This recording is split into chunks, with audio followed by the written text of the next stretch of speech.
So I've been watching the new Higurashi, and I wanted to discuss some interesting things I've observed about the structure of the show. I first watched the original Higurashi anime all the way through just a few months ago. I really love Umineko, so seeing that Higurashi was getting a remake, it seemed like the ideal time to give it a shot. I really enjoyed the original, and I've been enjoying the new Higurashi too.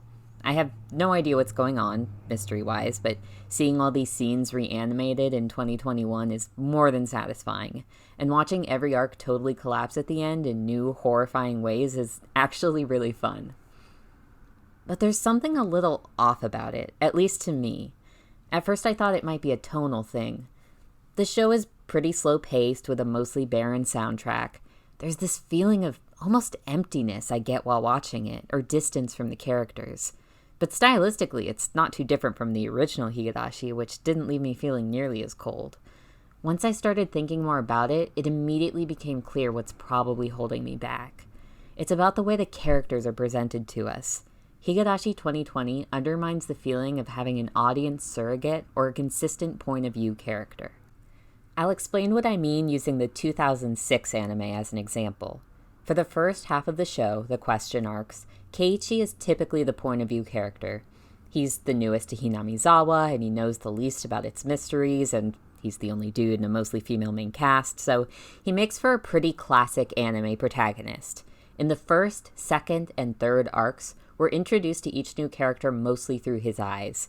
We glimpse the mysteries based primarily on what we see and learn from him. Even when we get the sense that what Keiichi sees isn't what's really happening, we still feel pretty much bonded to him, and we hope he's observing everything we might notice. But eventually, Higurashi 2006 switches to Rika as the primary point of view character. This doesn't happen right away.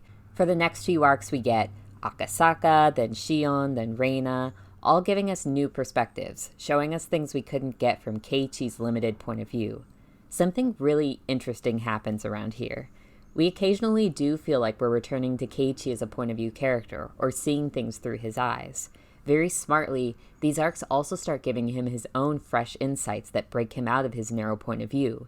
He starts having dreams or flashbacks of events that happened in previous loops of the story. At times, he puts those insights to great use.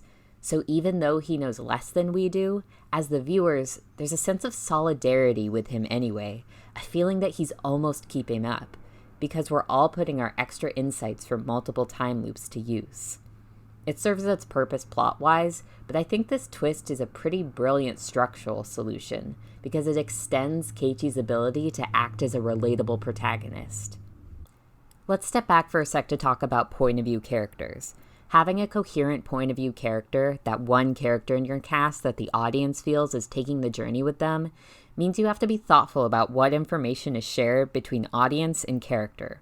Generally, at least in a mystery story, the audience should know or quickly find out most of what the protagonist knows, just in terms of raw information. In a good mystery story, the audience should theoretically be able to solve the mystery before the protagonist does, so they need access to the clues. But a good protagonist doesn't have to know everything that the audience knows. The audience is allowed to know more than the protagonist. You may remember from high school English, we even have a term for that tension that exists when the audience knows something about the story that the character doesn't know. It's dramatic irony. Dramatic irony happens all the time in stories. Like in Disney movies, we usually know long before the protagonist what the villain is plotting behind the scenes. And though it may give us an extra sense of dread, that doesn't fully alienate us from Simba or Ariel or whoever when they blindly trust the villain anyway. But that said, I think a story takes risks when it leaves its protagonists too in the dark. The less insight we share in common with a character, the more we might feel subtly alienated from them or even frustrated by their lack of knowledge. Like, at the end of the very first arc of Higurashi, everyone can probably tell that Keiichi is losing his goddamn mind and acting out of paranoia. That only happens a few times, and we only spend a sizable fraction of that arc with the sense that Keiichi has gone off the rails. So for most of the story, he's right there with us. We take the journey together, and then for a few moments, we watch in horror as Keiichi goes somewhere we can't follow. Anyway, in the last two arcs of Higurashi 2006, Rika assumes her place as the true point of view character, the hero who knows by far the most and is struggling the most intimately with the consequences of each doomed arc. Once we find out what's been happening to her, we relate to her, feel for her and generally trust her. None of the other characters could fully assume her place as protagonist after this. By now, having been through 6 or 7 of these loops ourselves, we know her pain. Rika isn't just the protagonist. She's basically an audience surrogate. This brings us back to Higurashi 2020. The show made a very interesting decision when it comes to what it reveals about our protagonists. The first episode plays out largely like the original anime. We're seeing the story mostly through Keiichi's eyes, plus a few ominous things happening behind his back. When the final shot of the episode gives us this creepy, glowing eyes Rika, I assumed that was just a teaser and would stick with Keiichi for the following episodes. But that's not totally what happens. In the second episode, we find out more about Rika. Sort of everything about Rika. We know about Hanyu, we know about the time loops, we know about her real personality. For everyone who's seen the original anime or read the visual novel, at this point we're being strongly signaled that Rika is now our point of view character. It's basically like being told, hey, all that stuff you know about the story, that we know that you know about the story, yeah, that's all on the table.